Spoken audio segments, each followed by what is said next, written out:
Welcome to the How Did Show, where interesting people answer the questions, how did I get here?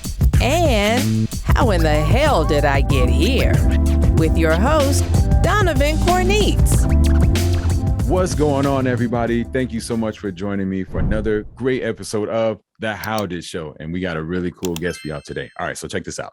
Now, while today's guest currently works for the CDC as a health communication specialist, that's probably not why you know him.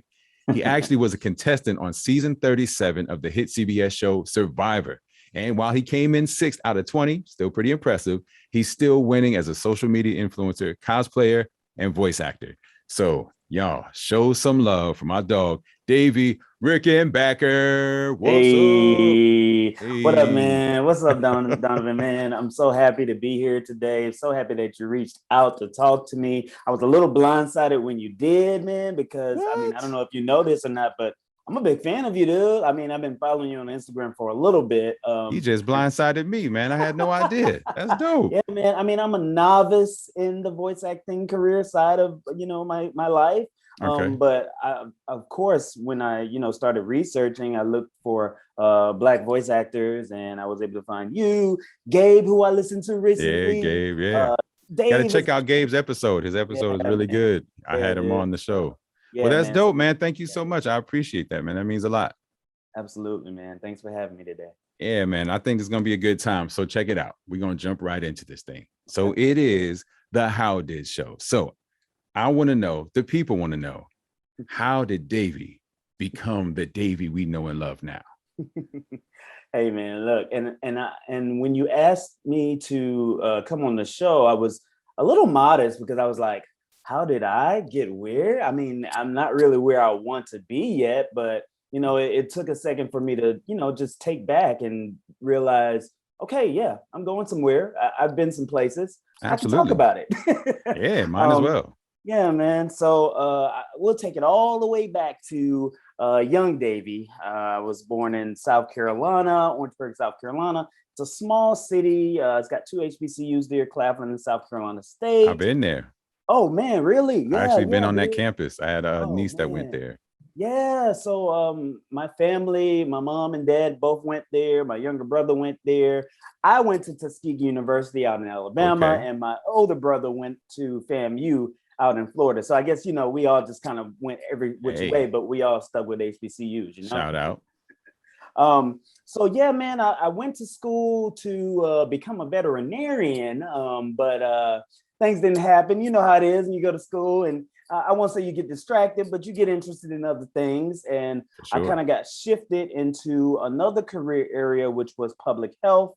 And I got really interested in that. So I went back to Tuskegee to get my graduate degree, and I got that in public health. And so right out of Tuskegee, I went straight to the CDC. I'm a big zombie fanatic. So, to be working for the Wait a CDC. minute, hold up. Like, you trying to make no connections with zombies and CDC now. Some people are already a little, all right, we're going to let it ride, but come on, man. They always are in the center of the story, though, right? No foreshadowing, man. No. Okay. But to be working for the CDC, the premier public health organization in the world. Right.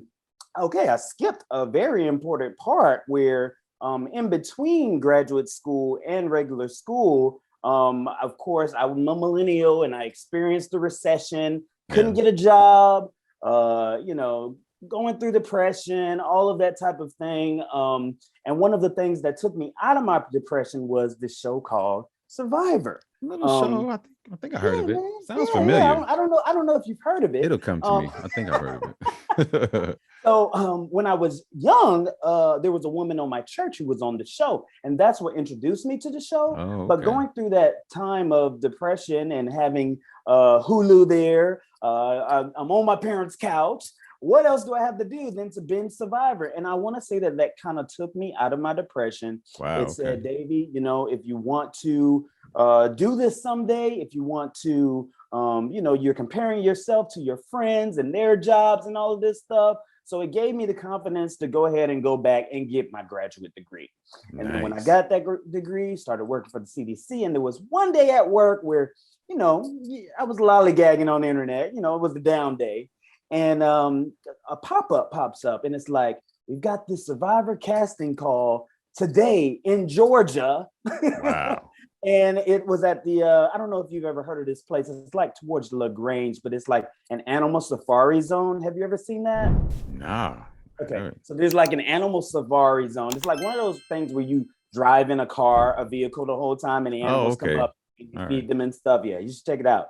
And so I was like, okay, is this a sign? So it sounds like the pop-up came down from the heavens. Right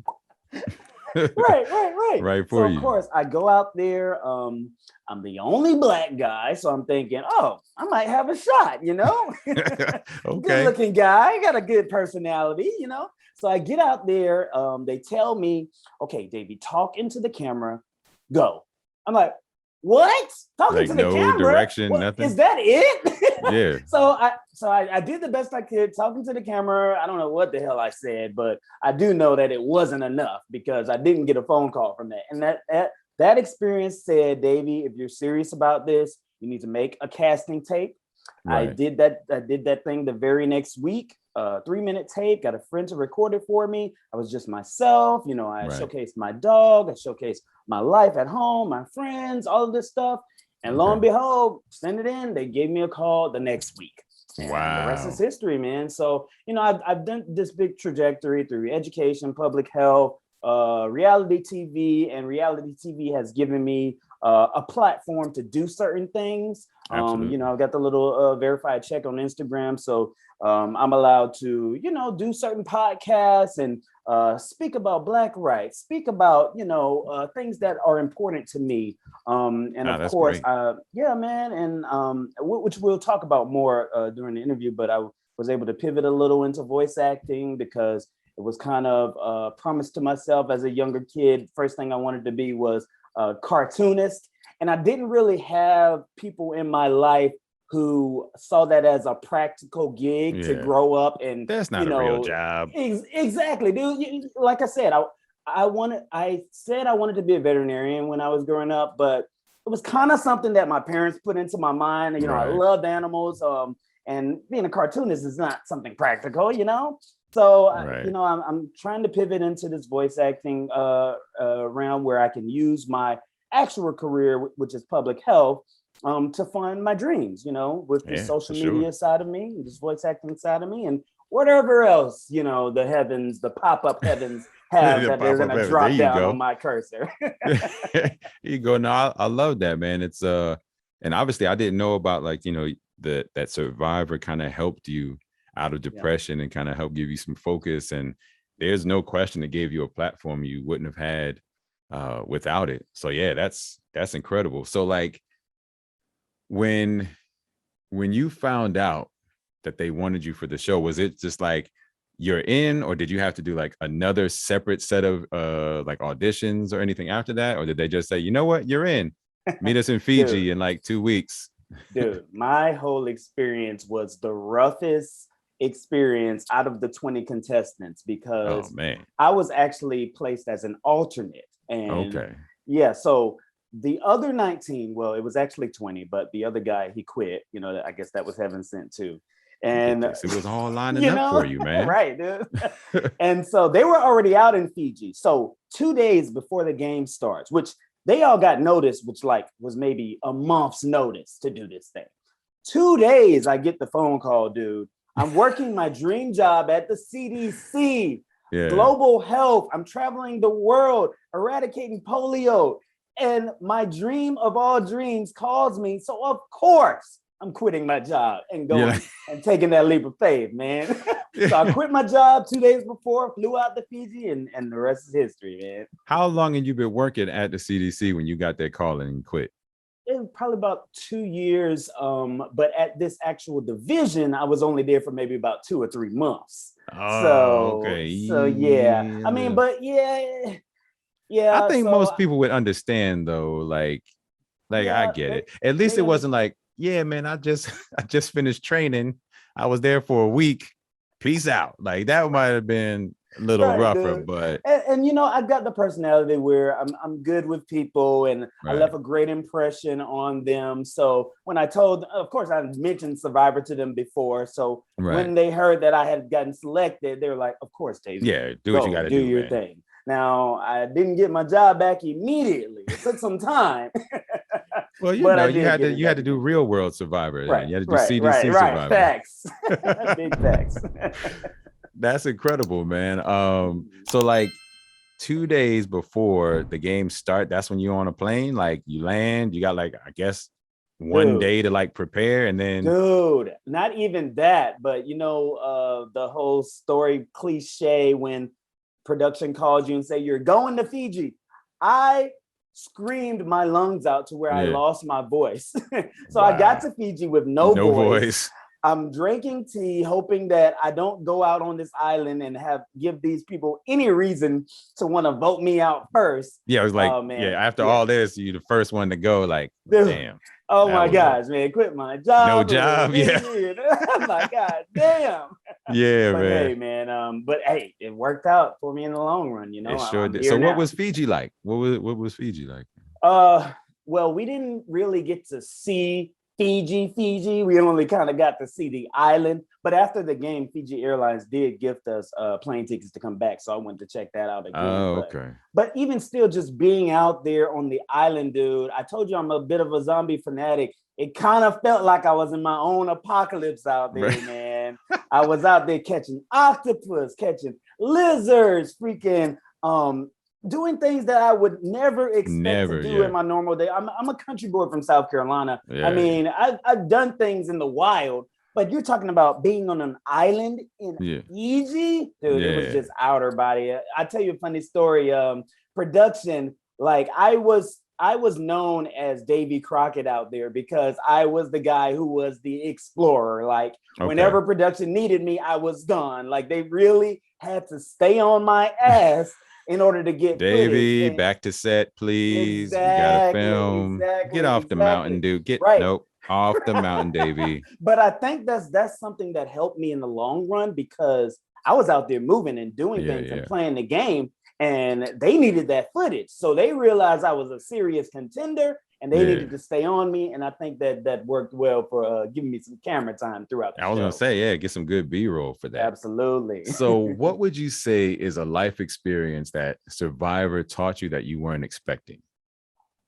Dude, so Survivor puts you in this kind of microcosm of society where you get to meet people that you would have never met outside of this. What I mean by that is I grew up in a predominantly Black, city, predominantly Black colleges. I only went to HBCUs.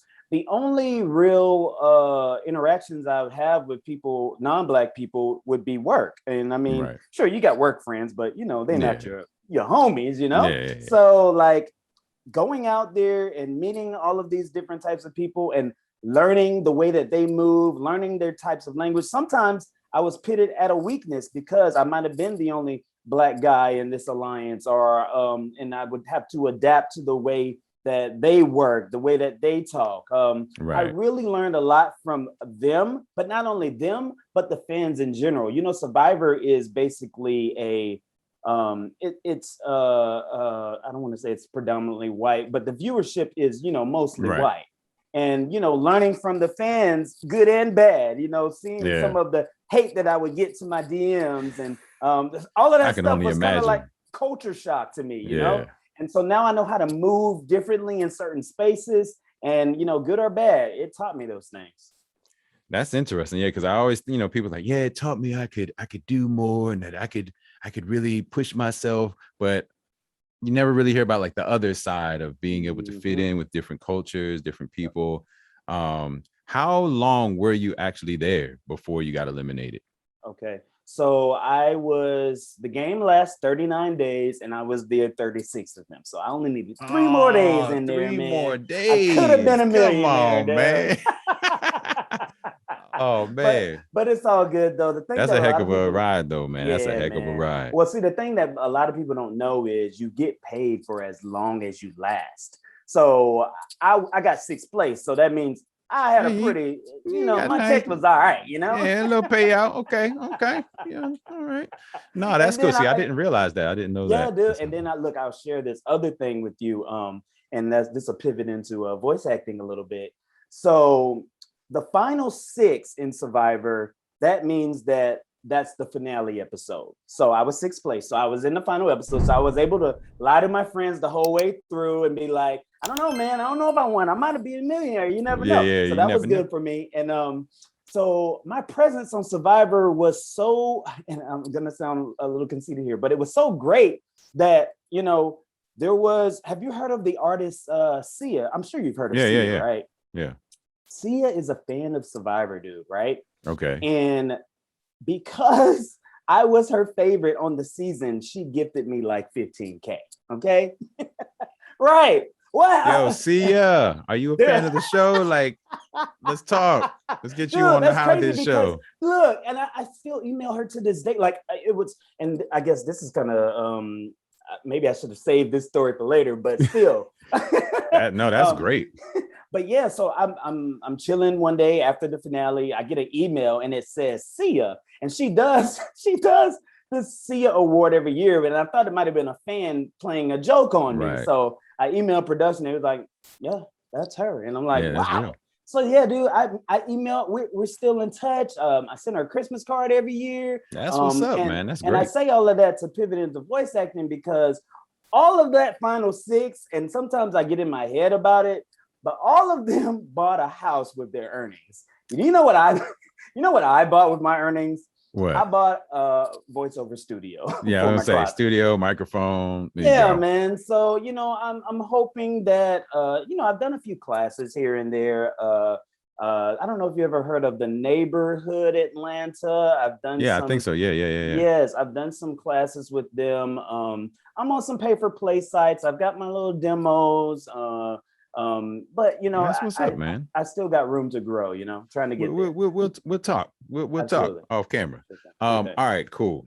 So now that we've gotten that story and that half of this, it's time to bring in the Wheel of What?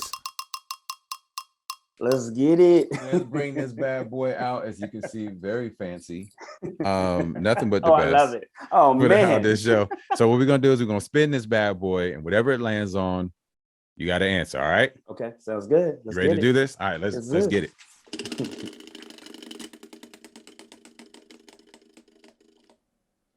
Ooh, all right. Ooh. So it's right there on first celeb crush. Oh man, I wish you could see my wall over here. I got my little vision board over there, and she's over there.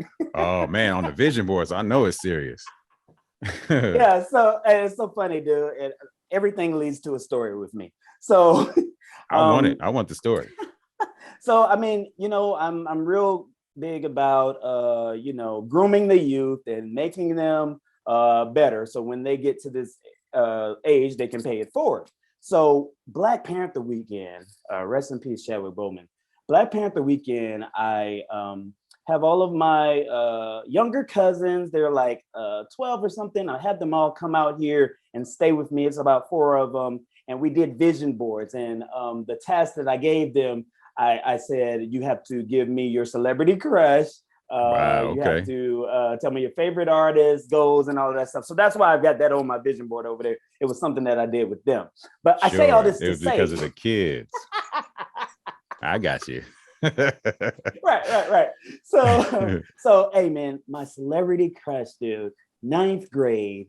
It's the song that comes on. I'm probably watching 106 in Park, and it's got Ja Rule, and then this beautiful angelic voice is singing Always on Time, and it's Ashanti Douglas.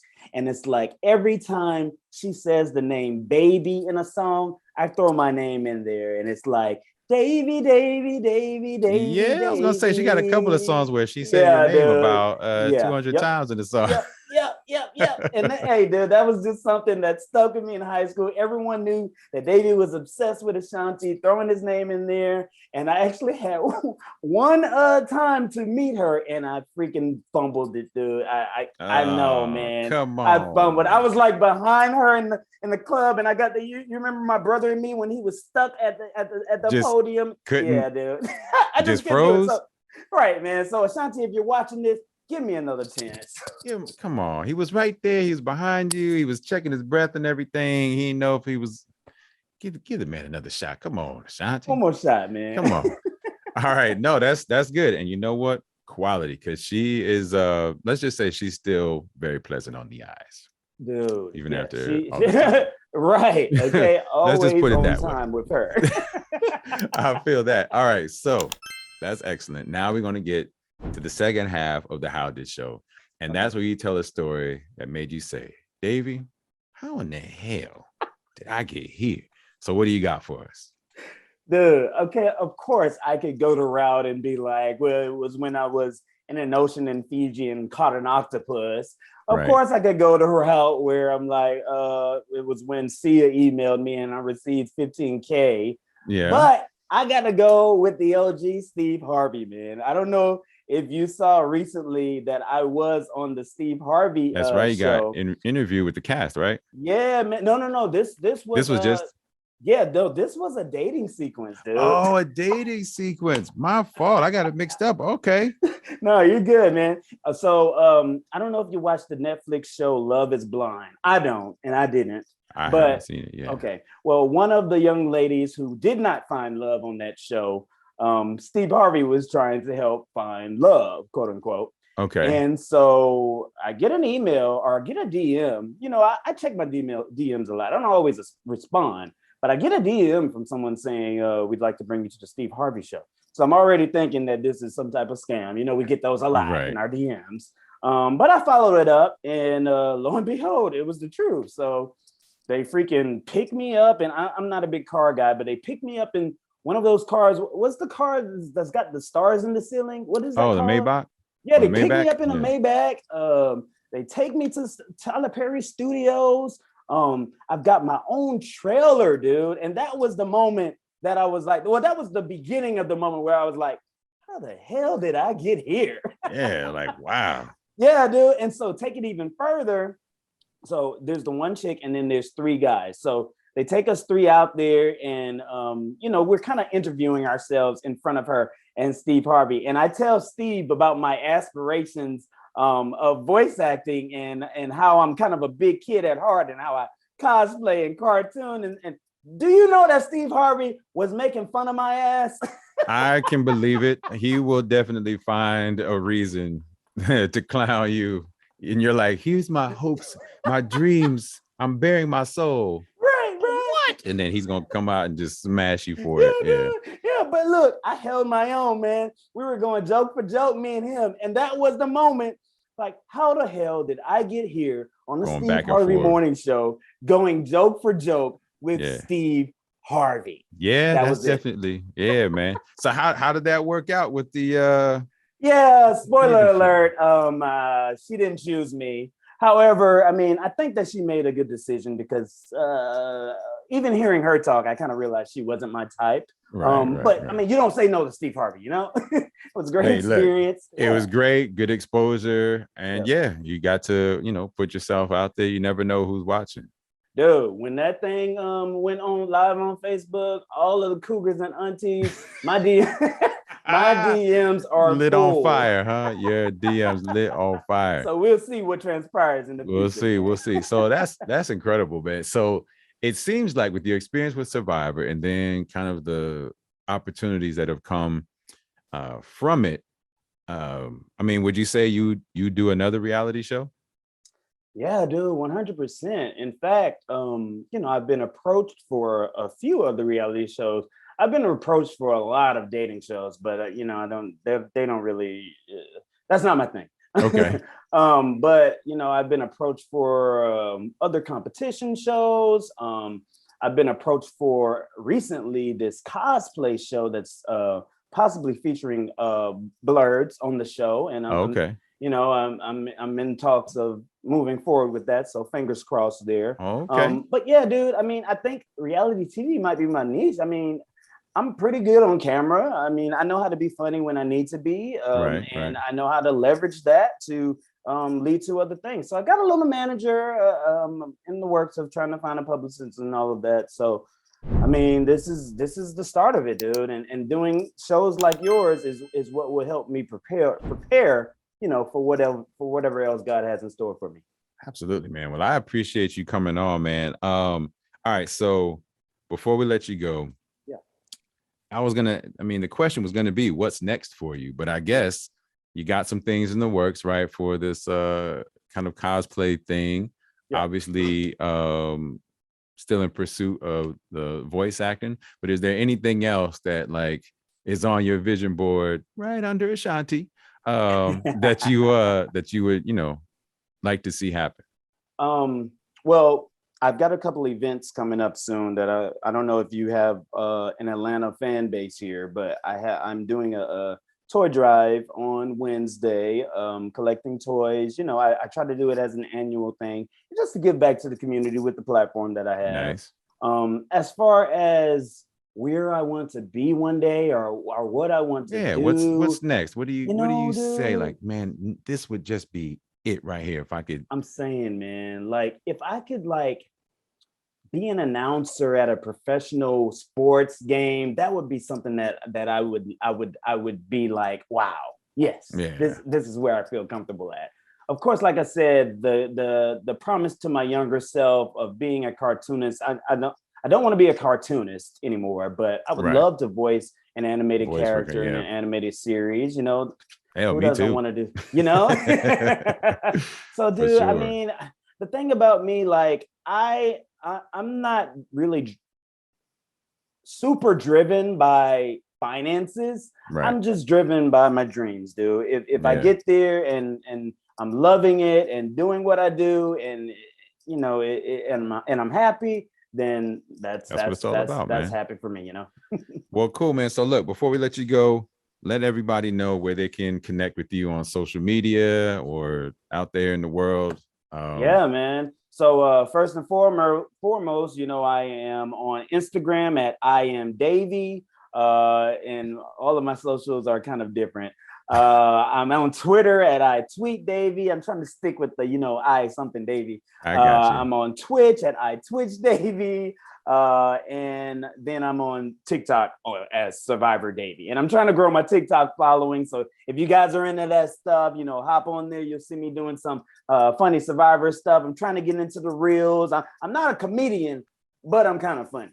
Oh, okay. Yeah, look, believe me, man, I try to do like the reels and the TikTok, and I have some posts and stuff, but it's just like I just never remember to actually do it when I'm thinking of it, and then I just get busy doing whatever else.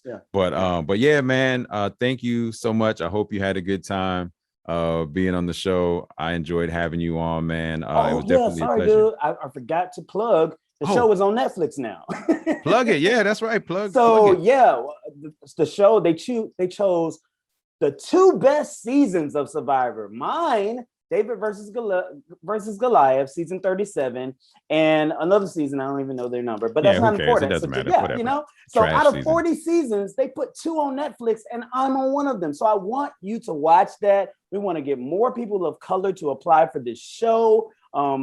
Me and some of the other Black alumni of the show, we got together, we made a petition in the wake of George Floyd to get the network to add more people of color in this show. And they answered us, and they have agreed to now cast 50% people of color every season. Well, look at now that, man. Fighting for inclusion. I love it. Absolutely, dude. So, I mean, we're all doing things in certain sectors of the world. And I think that's just beautiful because it's going to help us in the long run in the future generations. Absolutely. And yeah, man, I mean, I think there should definitely be more inclusivity with people out in the woods doing crazy stuff in the ocean and hanging off of stuff and like catching stuff live in the ocean and putting like rocks in baskets or whatever the hell else you guys are called on to do. Dude. Look, everybody should be able to take that same opportunity. Right, dude. We're not a monolith, man. We can do it all. Absolutely, man. Well, look, I love what you're doing. I love your energy and I love what you're trying to do moving forward, man. I wish you the best. And again, thank you so much for being on the How Did Show, man. Thank you for having me, brother. All right. Peace. What's going on, everybody? Thank you so much for joining me and having some fun as we interview some really, really interesting people. So go ahead, like, comment, subscribe, and be on the lookout for more episodes of The How Did Show.